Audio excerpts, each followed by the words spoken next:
Well, hello, and thanks for the nice introduction. So I'll be talking about this research paper that we published last year. It's about highly available blockchain nodes with inversion design, but the prototype what we made was entirely based on Ethereum's execution client. So I guess I can skip this slide because of the really nice introduction. So what's the problem that we're trying to solve when we say, okay, let's build a highly available piece of software, a highly available client? And it's that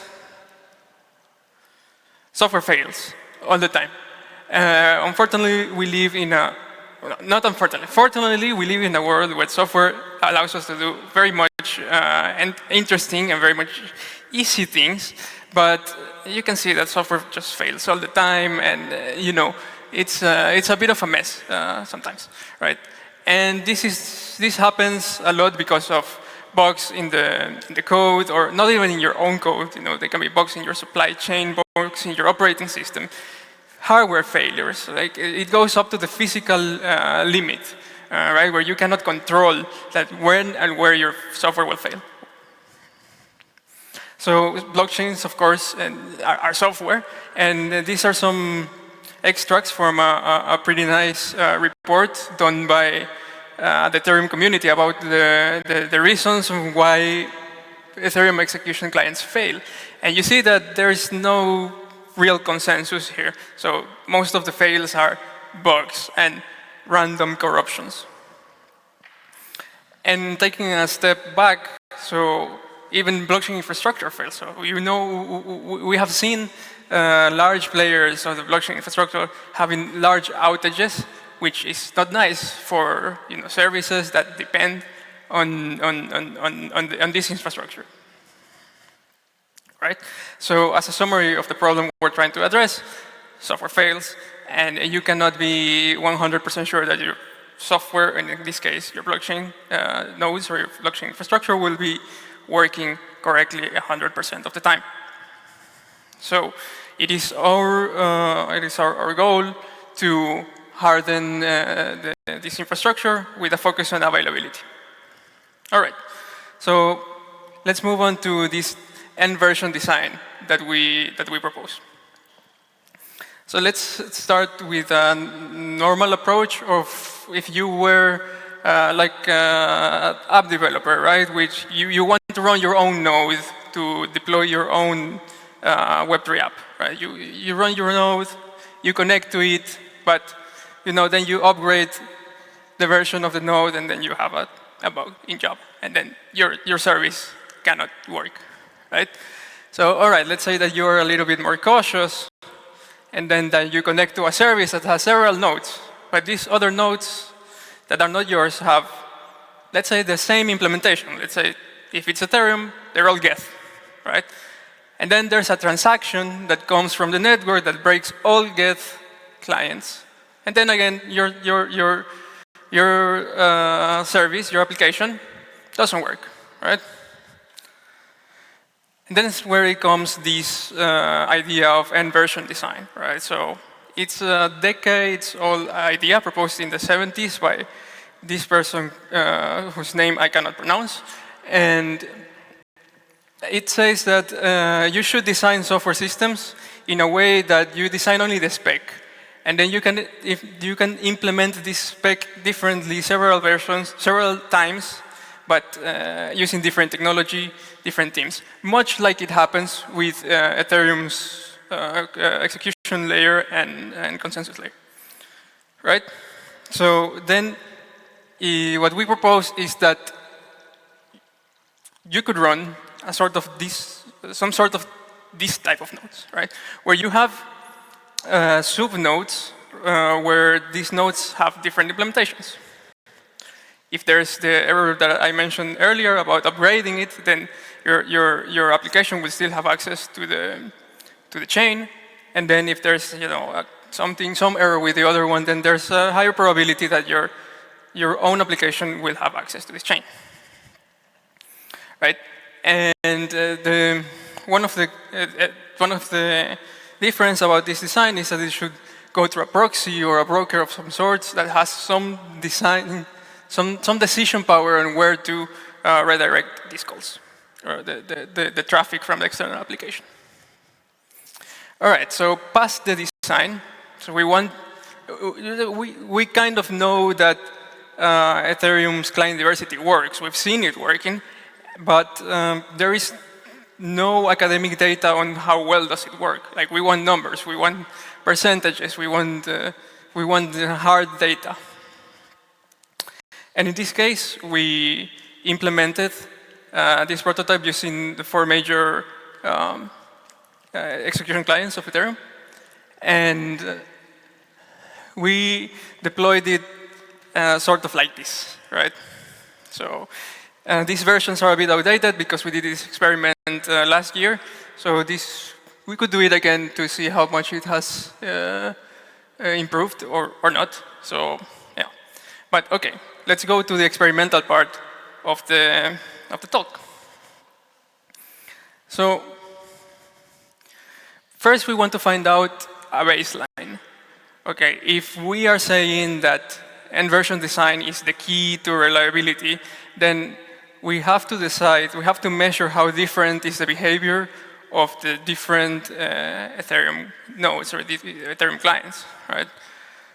So to do this, we want to measure how they react to unstable execution environments.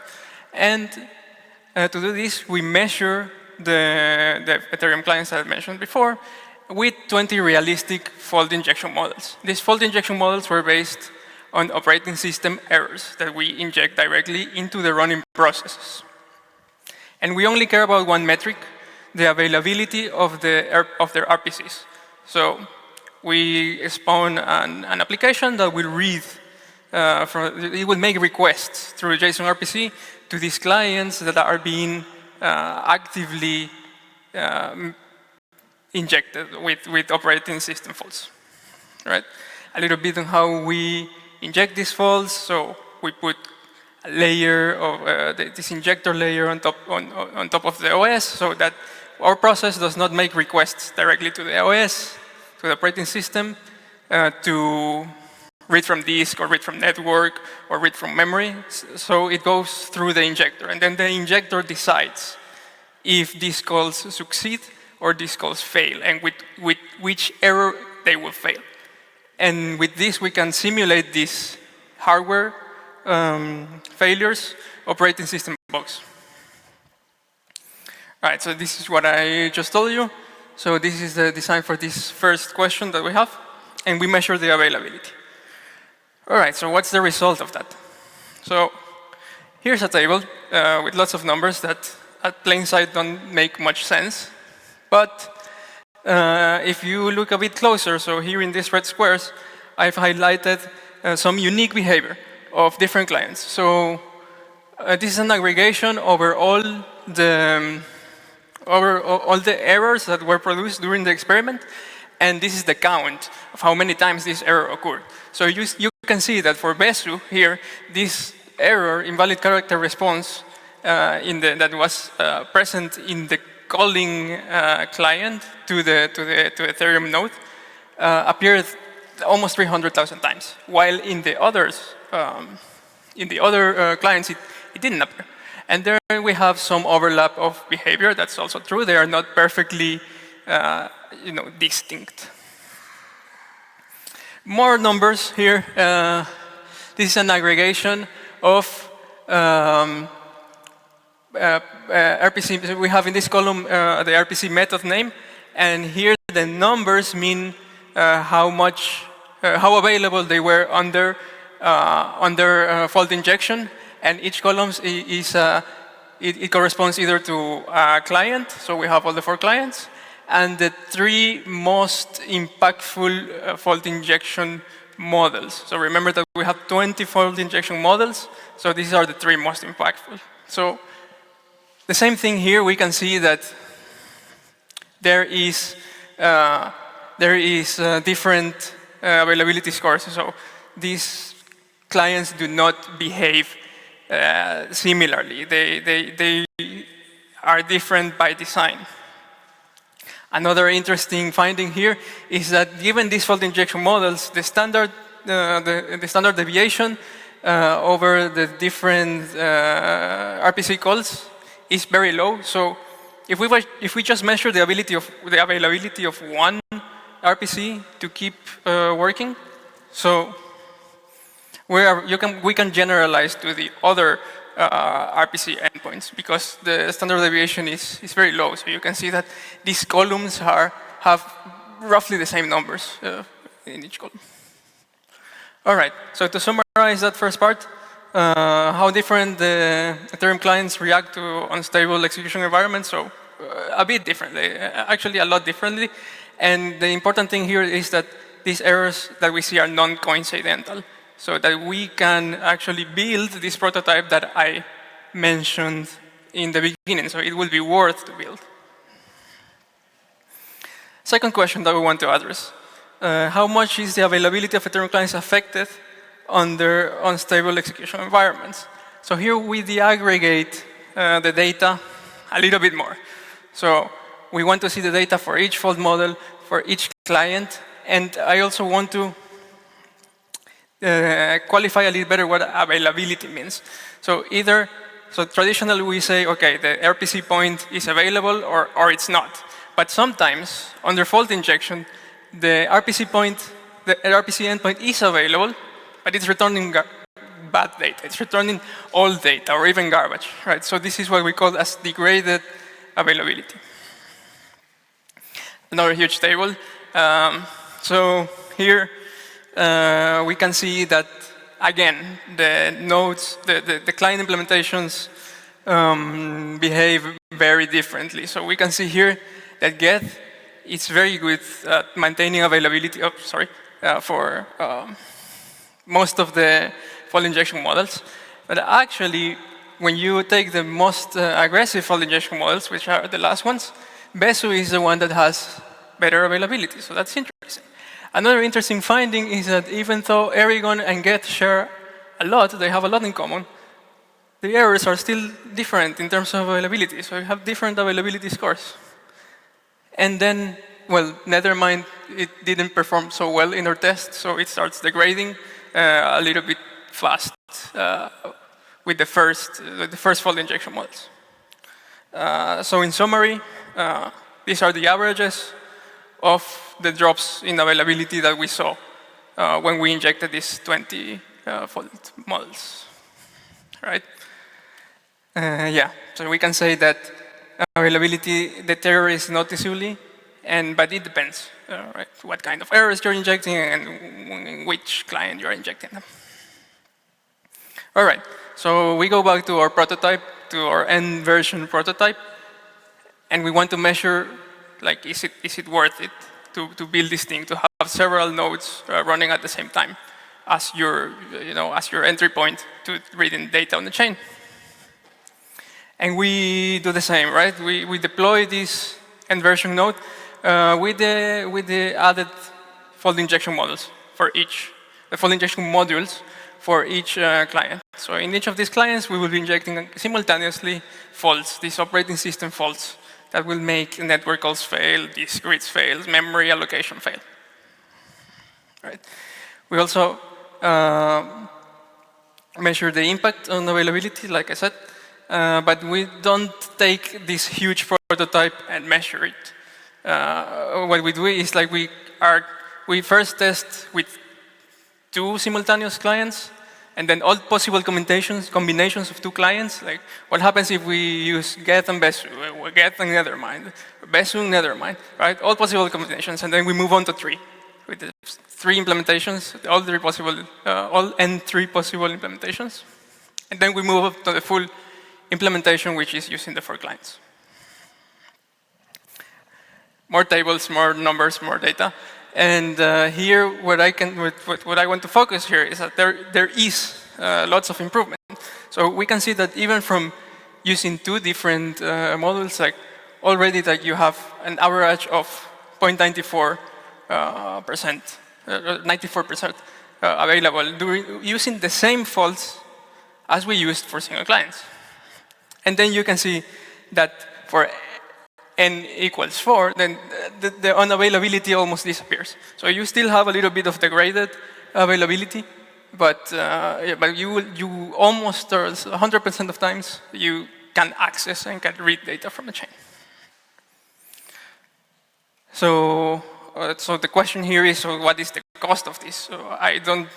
So if I am running my own nodes, or if I am a service provider running nodes, like how much does it cost me? Like it scales linearly, right? So it's not that the cost is not trivial. The cost is not trivial, it's linear, but it doesn't scale trivially as well. So you can have combinations that are more efficient for RAM consumption, or you can have combinations that are more efficient for disk consumption, which is a problem, right? Ethereum execution clients take lots and lots of disk. So to finish, compared to single implementation clients and with these specific fault injection models that we tried, we can take the availability from the highest performing Ethereum execution client up to, which was 91.1% to 98.4%, which is quite a huge jump in availability. On availability, almost fully suppressed, and the trade-offs are kind of linear, so it's as expected, but they're not so easy to read. All right, so that was it. So yeah, Ethereum clients behave very differently. They fail very differently, and you can use them to create your more resilient nodes with this, like leveraging this diversity, this non-coincidental behavior under fault injection, under unstable execution. So actually, fun fact, I run a lot of Ethereum execution loads, so I don't want to run this much nodes again. It was a lot of time and network consumed. So 660 synchronized from scratch. So it was quite a bit of work. So a little bit of future work. So we like diversity, like software diversity at our team. So one of the things that we're looking at right now is we only have 4 implementations, right? But maybe we can have more. Maybe even if the degree of diversity is a little bit smaller, like what happens if you take one function of your program and diversify that function? So you could just technically have a different implementation that you can leverage to build a sort of system like this. So we're looking into that. This is automatic and verifiably correct software diversification. Then another thing that we are looking into is moving the client diversity incentives on-chain. So right now we have some reliability incentives given, slashing on the consensus layer. Like you don't want to, we don't want to have a super majority, but it's mostly about we should do this, right? But what if we incentivize this with on-chain rewards, something like slashing or some reward of some kind? That if you run a minority client, then you can actually earn a little bit more of stake, or get slashed less severely, things like that. All right, so this was a talk about highly available Ethereum nodes in reality, and with software diversity, with client diversity. So if you have any questions, thank you. Thank you so much. Please, a round of applause for Javier and his fantastic talk. Thank you so much. Right, ladies and gentlemen, any questions from the audience? And by the way, props up to you for supporting your friend from the front row. I love that. It's a good community. Yes, sir. You'll have the microphone with you in a second. Thank you. You also want to ask questions? So I'll ask. Okay. Hi, thanks for the talk. Just a quick question.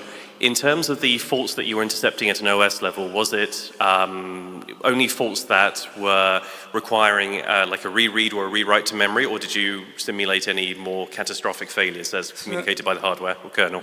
Yeah. So how we selected the faults was a little bit more complicated than what I presented. So first, the thing we do is we monitor all system calls. And then we kind of record the error rate of how often do they fail, because they fail a lot. So these rereads, they happen a lot, and network failures, they happen a lot, but they're handled well by the libraries or even by application code. But sometimes they're not. And this is like when we inject failures, what we do is that we amplify this normal error rate that we have. And this is for all calls that happen for a specific client. Yep. Thank you. Please. Right. So in the fault injection modules, for example, so I understand you intercept system calls and you return errors statistically, for example, the read example you showed. But do you also have time-based injections? Like, for example, read that succeeds but takes a random delay before doing so, which in a threaded environment could result in a different causality graph, or packets received in the wrong order? Yeah, I understand perfectly what you mean, but no, we didn't test that. So we only changed the error code.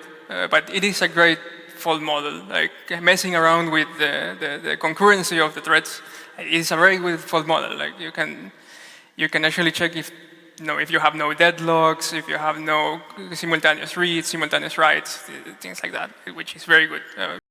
I should look into it. Thank you. Thank you. Great talk. Thank you. Thank you very much. Anyone else would like a question from the audience? No? Okay, I've got one. mine's much more high level. It's absolutely mind-boggling what you've achieved, and congratulations to you and your colleagues.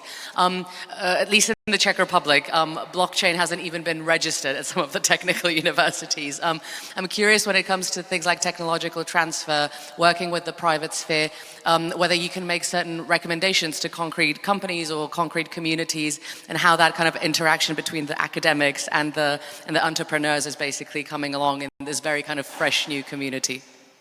Yeah, so I'd like to say that so we're very open to collaborations.